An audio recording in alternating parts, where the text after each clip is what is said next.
Hi ಸ್ನೇಹಿತರೆ, welcome to tractor Pragati YouTube ಚಾನಲ್ಗೆ ಆತ್ಮೀಯವಾದಂಥ ಸ್ವಾಗತ. ಸ್ನೇಹಿತರೆ, ಇವತ್ತಿನ ಇದೊಂದು ವಿಡಿಯೋದಲ್ಲಿ ಸ್ವರಾಜ್ 75 ಎಪಿ ಟ್ರ್ಯಾಕ್ಟರ್ ಮಾರಾಟಕ್ಕೆ ಶುದ್ಧವಾಗಿದ್ದೆ. ಸ್ನೇಹಿತರೆ, ಇದಕ್ಕೂ ಮುನ್ನ ನಮ್ಮ ಯೂಟ್ಯೂಬ್ ಚಾನಲ್ನ ಸಬ್ಸ್ಕ್ರೈಬ್ ಮಾಡಿಕೊಳ್ಳಿ. ಸಬ್ಸ್ಕ್ರೈಬ್ ಮಾಡಿಕೊಳ್ಳೋದ್ರಿಂದ ನಾವು ಪ್ರತಿದಿನ ಸೆಕೆಂಡ್ ಹ್ಯಾಂಡ್ ವಾಹನಗಳು ಮಾರಾಟಕ್ಕಿದ್ದು ಬಂದರೆ ಅವುಗಳ ವಿಡಿಯೋಗಳನ್ನು ಅಪ್ಲೋಡ್ ಮಾಡ್ತಾ ಇರ್ತವೆ. ಚಾನಲನ್ನು ಸಬ್ಸ್ಕ್ರೈಬ್ ಆಗಿ ಸ್ನೇಹಿತರೆ. ಹಾಗೆ ನಿಮ್ಮ ಮುಂದೆ ಇದೆ ಸ್ವರಾಜ್ 75 ಎಪಿ. ಟ್ರ್ಯಾಕ್ಟರ್ ಬಂದು 2022ರ ಮಾಡಲ್ ಆಗಿದೆ ಸ್ನೇಹಿತರೆ. ಟ್ರ್ಯಾಕ್ಟರ್ ಬಂದು ಒಳ್ಳೆಯ ಗುಡ್ ಕಂಡೀಷನ್ ಅಲ್ಲಿ ಕೂಡ ಇದ್ದು ಸಾದಾ ಸ್ಟೇರಿಂಗು, ಆಯಿಲ್ ಬ್ರೇಕು ಸ್ನೇಹಿತರೆ.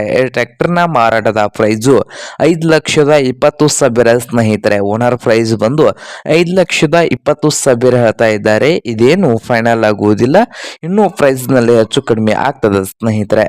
ಹಾಗಾದರೆ ಈ ಸ್ವರಾಜ್ 75 ಎಪಿ ಟ್ರ್ಯಾಕ್ಟರ್ ಇರುವ ಲೊಕೇಶನ್ ನೋಡೋದಾದ್ರೆ ತರೀಕೆರೆ ಲೊಕೇಶನ್ ಅಲ್ಲಿ ಮಾರಾಟಕ್ಕೆ ಶುದ್ಧವಾಗಿದೆ. ನಿಮ್ಗೇನಾದ್ರೂ ಬೇಕಾಗಿದ್ರೆ ಓನರ್ಗೆ ಕರೆ ಮಾಡಿ ಲೊಕೇಶನ್ಗೆ ಭೇಟಿ ನೀಡಿ ಖರೀದಿ ಮಾಡಿ ಸ್ನೇಹಿತರೆ. ವಿಡಿಯೋ ಇಷ್ಟ ಆದ್ರೆ ಲೈಕ್ ಮಾಡಿ.